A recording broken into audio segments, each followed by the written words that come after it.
ഇന്ന് പത്രങ്ങളിൽ കഴിഞ്ഞ ദിവസം വന്ന ഒരു കാര്യം, ഉദ്ഘാടനം 30-നെന്ന് മന്ത്രി കടകംപള്ളി, തീരുമാനിച്ചിട്ടില്ലെന്ന് മുഖ്യമന്ത്രി.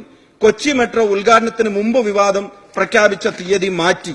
കടകംപള്ളിയെ തിരുത്തി പിണറായി. സാർ, കേരളത്തിന്റെ അഭിമാനമായ ഒരു പ്രൊജക്ടിന് ഇത്രയും കാലം ഇല്ലാത്ത വിവാദങ്ങൾക്ക് തുടക്കം കുറിക്കാനാണ് ഇപ്പോ ഈ ഗവൺമെന്റ് ശ്രമിച്ചുകൊണ്ടിരിക്കുന്നത്. കൊണ്ട് ഉദ്ഘാടനം ചെയ്യിപ്പിക്കണം എന്നുള്ളതിനെ സംബന്ധിച്ചാണ് നിങ്ങളുടെ തർക്കം എന്നുള്ളത് ഞങ്ങൾക്കറിയാം. പക്ഷെ ഒരു കാര്യം കേരളത്തിലെ ജനങ്ങൾക്ക് തർക്കമില്ലാത്തതാണ്, കേരളത്തിന്റെ മെട്രോ എന്ന ഏറ്റവും വലിയ വികസന പ്രവർത്തനങ്ങൾ കേരളത്തിൽ നടപ്പിലാക്കിയതിന് കേരള ജനങ്ങളുടെ അംഗീകാരവും ആദരവും ലഭിക്കേണ്ട മൂന്നാളുകൾ അത് മറ്റാരുമല്ല, അത് പ്രിയങ്കരനായ മുൻ മുഖ്യമന്ത്രി ഉമ്മൻചാണ്ടിയും ഡോക്ടർ മൻമോഹൻ സിംഗും ഇ ശ്രീധരനും അതുപോലെ തന്നെ ശ്രീ ഏലിയാസ് ജോർജ് ഉൾപ്പെടെ അതിന് നേതൃത്വം നൽകിയ ആളുകളുമാണെന്നുള്ള കാര്യത്തിൽ ഒരു സംശയം വേണ്ട.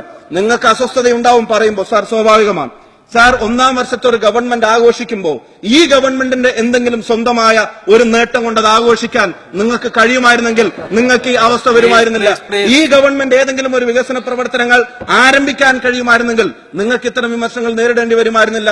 കേരളപ്പിറവിക്ക് മെട്രോ ഉദ്ഘാടനം ചെയ്യാമെന്ന ഇ ശ്രീധരന്റെ നവംബർ 1-ന് തുറന്നു കൊടുക്കാമെന്ന ഇ ശ്രീധരന്റെ പ്രസ്താവനയെ പോലും വൈകിപ്പിച്ച് ഗവൺമെന്റിന്റെ 1-ാം വാർഷികത്തിന് മറ്റൊന്നുമില്ലാത്തതുകൊണ്ട് UDFന്റെ കുഞ്ഞിന്റെ അച്ഛനാവാൻ ശ്രമിക്കുന്നത് പോലെയാണ് ഇപ്പോൾ ഈ പ്രവർത്തനങ്ങൾ നടത്തിക്കൊണ്ടിരിക്കുന്നത്. സാർ, 2004-ലെ അന്നത്തെ കേരള സർക്കാർ DMRCയോട് DPR ഉണ്ടാക്കാൻ പറഞ്ഞതും അതിനുശേഷം പ്രൊജക്ട് റിപ്പോർട്ട് സമർപ്പിച്ചതിനും ശേഷം 2011-ലാണ് UDF സർക്കാർ വീണ്ടും KMRലുമായി മുന്നോട്ട് വരുന്നത്. സാർ, 2012-ലാണ് അതിന് പബ്ലിക് ഇൻവെസ്റ്റ്മെന്റ് ബോർഡിന്റെ അംഗീകാരം കിട്ടുന്നത്. മാർച്ച് 9-നാണ് ഇ ശ്രീധരനെ അതിന്റെ ചുമതലപ്പെടുത്തുന്നതായി DMRC ഉത്തരവിറക്കിയത്. സാർ, 2012 ജൂലൈയിലാണ് യൂണിയൻ ഗവൺമെന്റിന്റെ ക്ലിയറൻസ് കിട്ടുന്നത്, ക്യാബിനറ്റ് അപ്രൂവൽ കിട്ടുന്നത്. 2012 സെപ്റ്റംബറിലാണ് മൻമോഹൻ സിംഗ് അതിന് തറക്കല്ലിടുന്നത്. 2013 ജൂണിലാണ് അതിന്റെ നിർമ്മാണ പ്രവർത്തനങ്ങൾ തുടങ്ങുന്നത്. 2013 മെയ്യിലാണ് DMRCയും MDയും തമ്മിലുള്ള, ഏലിയാസ് ജോർജും തമ്മിലുള്ള MOU ഒപ്പുവെക്കുന്നത് ഫസ്റ്റ് ഫേസിന് വേണ്ടി. സാർ, ആദ്യഘട്ട നിർമ്മാണ പ്രവർത്തനങ്ങൾ ജൂണിൽ ആരംഭിക്കുന്നു. സാർ, 2013 ഒടുവിൽ KMRC അവിടെ കനറ ബാങ്കുമായി ഇതിന്റെ സാമ്പത്തിക കാര്യങ്ങൾക്ക് അഗ്രിമെന്റ് വെക്കുന്നു. 2013 ജൂൺ 19-ന് 22 സ്റ്റേഷനുകൾക്ക് ക്യാബിനറ്റിന്റെ തീരുമാനം വരുന്നു. സെപ്റ്റംബറിൽ ആദ്യ സ്റ്റേഷന്റെ നിർമ്മാണം കലൂരിൽ തുടങ്ങുന്നു.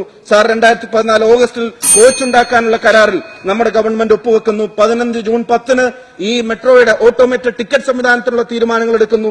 2015 സെപ്റ്റംബർ 4-ന് കൊച്ചി മെട്രോയുടെ പുതിയ ലോഗോ ഡിസൈനും അവതരിപ്പിക്കുന്നു. സാർ, 2016 ജനുവരി 2-ന് മെട്രോയുടെ ആദ്യ സെറ്റ് കോച്ചുകൾ നമുക്ക് അവർ കൈമാറുന്നു. ജനുവരി 12-ന് കോച്ചുകൾ മുട്ടംയാർഡിലെത്തുന്നു. 2016 ജനുവരി 23-ന് മുട്ടംയാർഡിൽ കോച്ചുകളുടെ പരീക്ഷണ ഓട്ടം തുടങ്ങുന്നു.